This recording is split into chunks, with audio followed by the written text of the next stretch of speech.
This game is rated T for ages 13 and up. For more information, please go to esrb.org.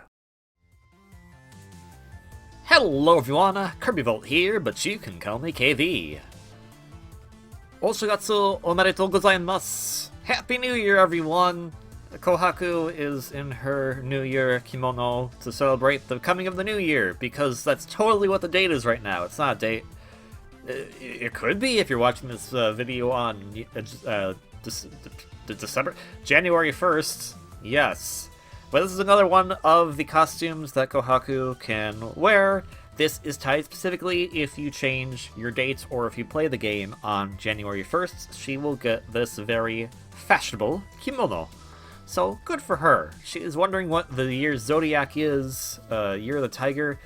So future me, if you could, check out if she says a different thing depending on the year. And also, what is 2021's Zodiac year and what is 2022's Zodiac year? Because that would probably be interesting to know. I know, a lot of work for you in the future. But hey, it'll be fine! On the last episode, we went to do some more special missions. We did, this time, Special Mission 6 and 2, because they're tight. They have tight bonds, those two. Dynine and Stella. But yeah, they're both sadly passed away, and it's kind of it's sad. But we still have two more special missions to go, which are Special Mission 5 and 4. So we'll be taking care of those. But beforehand, let's just check our customize really quick. We cannot see, this would be like interesting to do, but there's no point because there aren't any try markers in the stages we're doing. Well, with the exception of if you do a hexafile gate, you can redo the boss, but still. So we're not going to be getting that. We're like just a little shy of getting this one. I kind of want to get that, so we'll keep moving in that direction. But before we go and do anything else, we're going to do one more talk session. One more? I think we'll still have something else to do after this one, but yeah, what about your sister?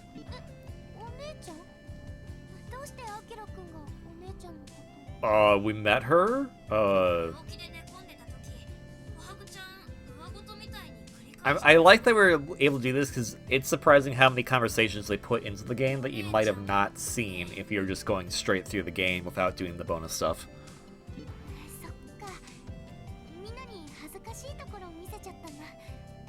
It was fine. Don't worry about it.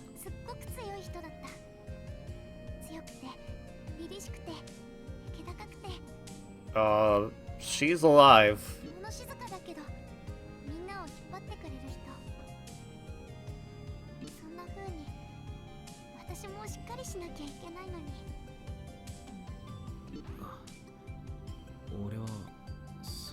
We know a lot about her sister. We fought her 3 times.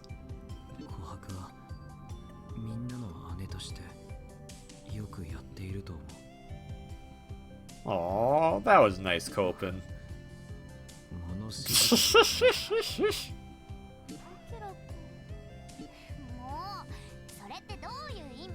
He means what he said, I guess. Alright, feeling warmth inside. Okay then, let us go. We're gonna go to Special Mission 5 first. And again, if we were to... Wait, hold up. One thing I gotta check. Customize is if we go over here, we're gonna turn Outfit Changer off. And then if we do mission detail, it's just gonna be, again, Lola, hey, bonus stages. Yay, bonus stages. And the jukebox, we're gonna change this to Countdown 3210 is the song for the stage. So let's engage.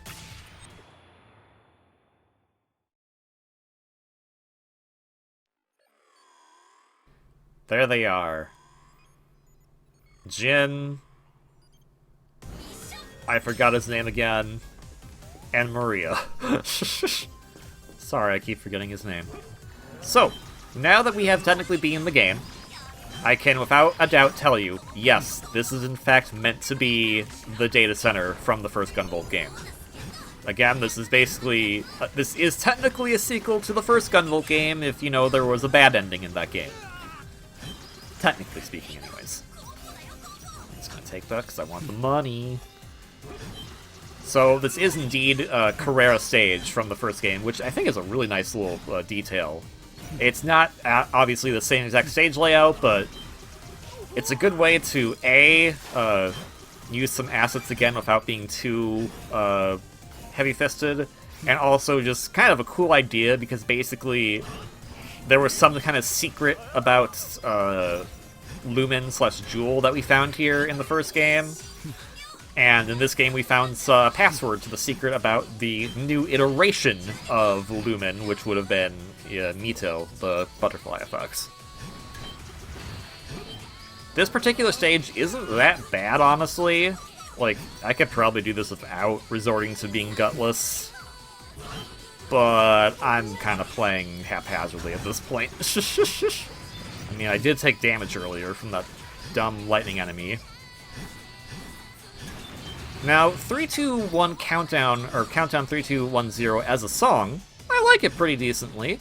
I feel like some parts of it does give me kind of like another, like a certain type of feel for another type of song. I'm not quite sure what. I don't want to say specifically because my mind, the thought in my mind is, I guess, it reminds me of something from Aladdin, the Disney movie. Why? I don't know, but that's how some of it sounds to me. At least in terms of, like, the beats and some of the instrumentation. And I guess in terms of how some of the singing's done. It's another great song by Lola, Mayu Mineta-san, but, yeah, that's about all I have to say on that. Is there anything down here? No? Okay, let's get out of the dangerous spikes that I put myself in, because I'm smart. Alright, whatever. I can get that. We got all the chips already. It's a pretty short stage in all honesty. So if we're almost done, I should probably get my notes up for when to go fight the boss of the stage, which is of course Bakto. I will put that on there. Just because I can. Alright. Well, let me jump over this guy. And pull up those notes I have really quickly. Okay, they're up. Hey. Stop that. Can I? Yeah! It doesn't do a lot of damage, but I can at least just say, hey, stop that. And then beat him up. Go away, please. Thank you. So a fun fact about like the costumes itself, why Kohaku has that specific New Year's one for can I wanna get that guy out of there. If you're not familiar, New Year's is the more like big family holiday in Japan compared to the US, at least the North America regions where I live, where Christmas, Hanukkah, those are kind of the big things. New Year's instead is the big deal. So like there's a huge deal of going to temples on New Year's Day, dressing up in proper like customary Japanese attire like kimonos, and there's like festival stuff you can do as well. But it is kind of cool that there's that little detail of basically showing a mix of holidays, not only like holidays they got from the West, but also more traditional Japanese holidays. Anywho's, this is Bakto. We've seen him before. I'm not attacking him right now because I forgot how to attack for a moment. Bakto's interesting because he's actually the eldest member of the Falcons. He's 27 years old, which I am 32 at the time of this recording, so ouch if that is the eldest member they have of the Falcons. But go into more of his information as terms of basis of how he got his name and all that stuff. We go into the choirs. He is based off of the 5th choir, which is virtues and strongholds of the Christian hierarchy of choirs. And of course, because of that, he has the 5th zodiac, which is Leo, which makes a ton of sense when you look at his design. It is kind of like a lion. I know I made the joke with Sonic the Hedgehog, but that's mainly because of the blue. When you look at his design more in detail, it is definitely that much more of a lion compared to a meddling hedgehog. And of course, like the other members, he's named after some kinds of science fiction film, well, with the exception of Rebellio, who was named after something else. He is actually my favorite, because he is named after the 1985 comedy Back to the Future. Yes, they literally just took the Back to from Back to the Future and said, that's a name. And I love them for that. Great Scots. I also kind of, I kind of mentioned this a few times when we fought him already, but, the spirals is kind of an allusion to Gurren Lagann, which was done by Gainax, and then many of those animators would go on to found Studio Trigger. So, there's that. And I also mentioned, here's another, fun, weird detail that probably was not intentional, but something I picked up on. If we go up to the fact that his stage is basically the same as Carrera's from the first Gunvolt game, and you look at Carrera's design is very similar to Ira Gamagori from Kill la Kill, which was a work that Studio Trigger did after they formed Trigger, after they did work like Gainax doing Gurren Lagann. So, in a way, these two stages are kind of even more linked if you think about it like that. I'm sure that probably was not the intention, but I found that as a fun little detail. And let's see, anything else? Nope. But yeah, I thought that was a fun little detail. I highly doubt that was intentional, but that's kind of fun to think about, that both the stage and the one in Gunvolt 1 are very well linked, not only from being the same stage area, but also in terms of their boss designs and what their bosses can do and whatnot. Though if I have to be honest, Bakuto has a better name because it comes from Back to the Future. Because I said so. He's also the only character to have a film name that is taken from the before 2000s. All the other Falcons have a name that is actually based off a movie that comes from either 2000 or beyond that date. So I guess that's why he's the eldest. He has the oldest film name. That was not a good run of that stage, I guess. Still B, so that's fine. That's fine, I suppose.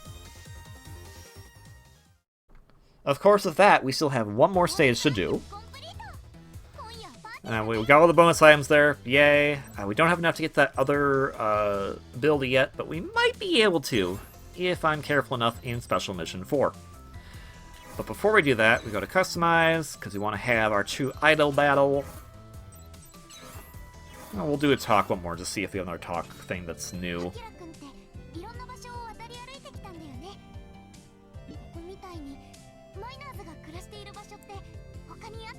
Yeah, it was Cola's house.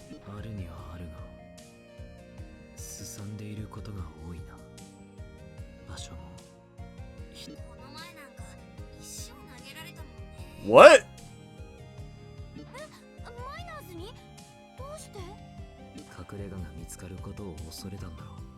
Ah, okay. Still rude, but understandable.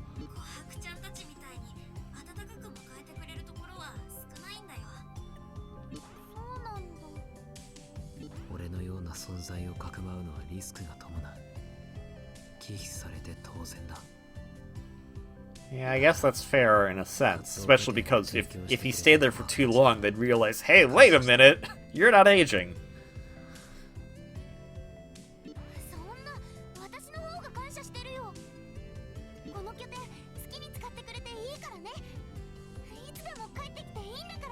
Well, good news, Kohaku, we've been using it for the last 13 episodes, and we're still going to be using it now. Alright, warm inside, yay! Alright, and then if we go to Special Mission 4, we're going to go to our jukebox, and finally go to one song we haven't heard yet, which is Resonating Hearts, the song of the stage. Of course, we go to mission details, just going to be like, hey, bonus missions. So we'll engage.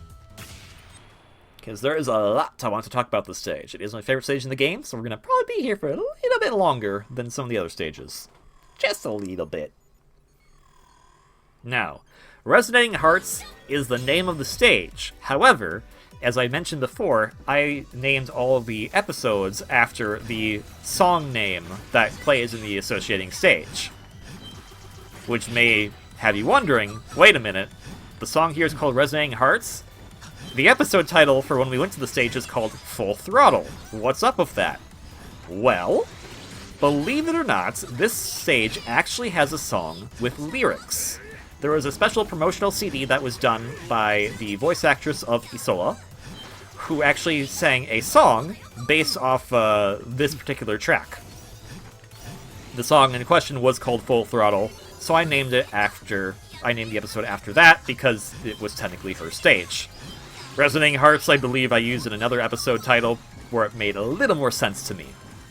Now, I really love the song, and if I could, I'd probably play a sample of the particular song in question I'm mentioning, but I'll probably have a link in the description below to go to the official Inti Creates YouTube posting of the song itself, so you can give itself a listen. It's a really fun jam. And, I mean, that's partially because, of course, the original song that it's using as a basis is fantastic, but it's also because the singer in that is fantastic as well. We don't have a stopgap room here, so we instead just keep moving on, and once we, I believe, do, yeah, well, like, one more or so enemy. Here is Resonating Hearts, the actual song that plays for the stage, for Lola, at least. And that actually gives us now kind of a dueling idol persona to go on with the stage, because Isola herself wants to become a big virtual idol like Lola, or like the Muse. And so now we have an actual J-pop song in the background when we go fight her. So it all works out, right? Now, I am sad that, unfortunately, we only do the second part of the stage. We don't do the first part with the airships. That's my favorite part of the stage. But I understand as to why. This is probably a lot easier to do in terms of programming a bonus stage. And I am out of bullets. At least we're getting money. I knew we were going to need these, that's why I had that on. Because this time, there's actually something up here. I think there was money up here last time, which wasn't bad either in the main stage. So we'll keep pressing onward. The unfortunate part is that this stage, I really wish was longer. I mean, I wish the Lola stages were longer, and already, because this is the bonus stages, they're shorter. But I feel like this stage, among anything, it would have been cool if maybe they could have done like some DLC that would have made the stage a bit longer and also play Isola's song, Full Throttle. But I'm okay with what we got. I think it is pretty dang cool regardless. Anywho's, there's the Hex File Gate. So yeah, didn't expect that to go so quickly, did I? I didn't actually expect it to go that quickly, but I guess it's because I know the stage so well. Alright, moving on to Isola herself. If we go to the hierarchy of choirs, she is based off the 6th choir, which is Powers and Authority, which makes her the 6th zodiac, Virgo. However, because she kind of has the split personality, she's much more serious when she's being the warden compared to her more bubbly idol self. She could also have the zodiac of Gemini. But if we're going strictly off the choirs, then I guess it's Virgo.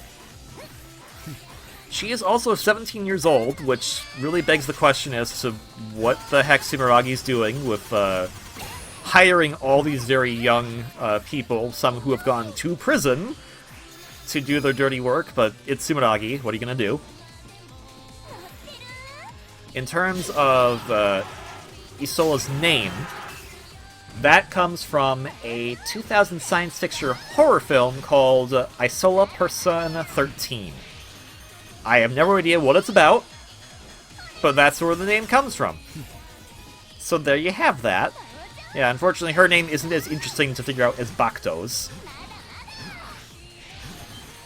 So, points lost there. However, some more fun points about Isola is that her VA is an actual idol in Japan, which is the same for Lola's VA as well as Lumin/Jules VA in the main Gunvolt series. That's also why she got her own special CD released with the song that I mentioned earlier, Full Throttle, because again, she's an actual idol, so it was kind of like, hey, why not do this? Now, my understanding is that between the three actresses, they all come from different idol groups. I don't have, like, definitive proof on that, but that is kind of like the information that I read into. So it's kind of interesting that we technically do have a battle of idols here, battling for different idol groups, and then if we also got Jewel or Luminous on the mix, we'd have that as well. In terms of her fights, I think she's pretty fun to fight. In terms of the actual song playing in the stage, Resonating Hearts, it's actually one of my favorite songs in the of the Lola discography. I think it's a really fun and like passionate song that really encourages you to go on. Again, basically my knowledge of how I rank the actual Lola songs on how they sound to me, not necessarily by the lyrics, because I do not know the lyrics to all the songs. Isola also basically will spam this move in this particular version of the fight with her. And of course, weakness weapons do not work on these refights, so we gotta just do this legit. And basically that just means get up high in the air if you can, do some shooting, and... oh. Okay, well maybe I won't... oh, oops! Oopsies! Wrong button! I did it! I finally did it again! I hit the wrong button! She's not on screen, so that's the problem.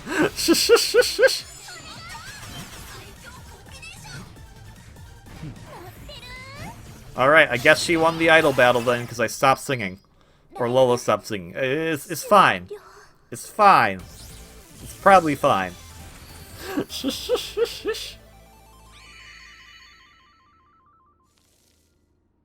But yeah, that's still my favorite stage. She's a fun boss, and I really like all the details. I love that the stage song actually has a lyrical version, so it'll be in the comments, or not in the comments, in the description. Go give it a listen.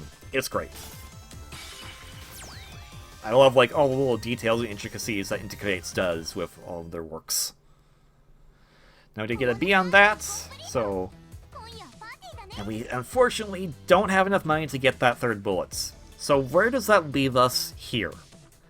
Well, we're done all the special missions. However, a new mission has appeared, a boss rush.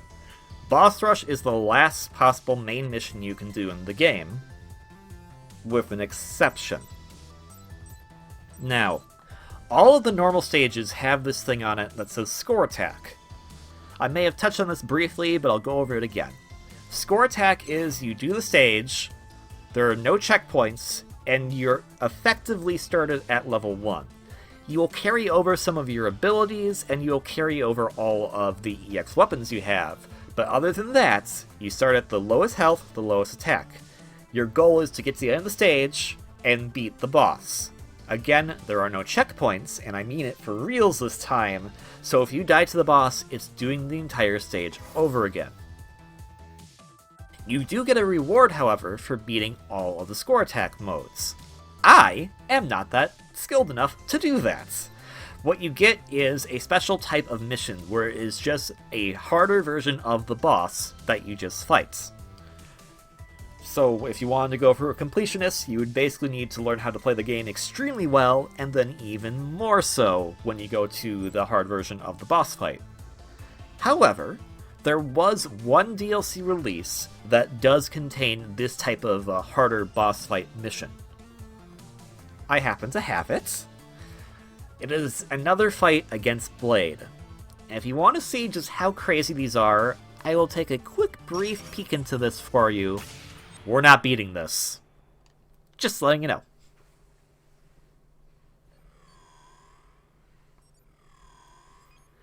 What will happen is that you will basically be put right in front of the boss, and you will do that boss fight. This in particular is a special boss fight that happens in the ruins of the final boss. And if we check everything... okay, we do have our abilities, which is good. And we do have our level for this one. So it's slightly different from some of these other ones, or rather from the score attack. in these boss fights, you do keep your levels and you do keep your abilities. However, they are very hard. Also, here's her technical weakness weapon, which is the Photon Detonator. No weakness weapons work on these bosses. You have to basically be very good at dodging everything and do it somehow mainly in one life. So, I will not be doing that, because I am not good. I can admit that, and I'm perfectly fine with this. So instead, we're going to turn our focus to the boss rush for the next episode, which will be the actual final episode of this Let's Play.